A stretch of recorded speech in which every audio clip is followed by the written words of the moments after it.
Hi friends, ప్రభు salmon. ఇతను కుంకి, ప్రేమ ఖైదీ, గజరాజు ఇలాంటి సినిమాలు తీసి తెలుగులో కూడా ఫేమస్ అయ్యాడు. ఈయన సినిమాలన్నీ అటవీ నేపథ్యంలో సాగుతూ ఉంటాయి. అడవి వాతావరణం, అడవిలో నివసించే ట్రైబ్ యొక్క జీవితం, అక్కడున్న జంతువులతో వాళ్ళ స్నేహం, వీటి చుట్టూరే తిరుగుతూ ఉంటుంది.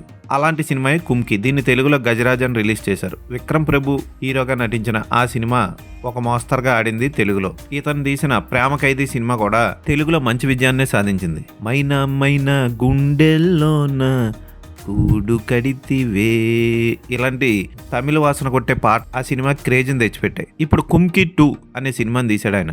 ఈ మధ్య అరణ్య అని ఒక సినిమా తీసి రానాతో చెడ్డ పేరు తెచ్చుకున్న ఆయన ఈ సినిమాని కొంచెం శ్రద్ధగా తీసుంటాడు అనుకుని నేను ఈ సినిమా చూసా. సినిమా కథ ఏంటి అంటే, భూమి అనే కుర్రాడు ఉంటాడు. తల్లిదండ్రులు ఇద్దరు కళ్ళు వ్యాపారం చేస్తూ తాగేసి ఎప్పటికీ ఒకేలాగా కొట్టుకుంటూ ఉంటారు. అయితే ఈ కుర్రాడికి ఎవరు తోడు లేక 4 ఏళ్ల పిల్లాడు, స్కూల్లో కూడా ఎవరు ఫ్రెండ్స్ లేక బాధపడుతూ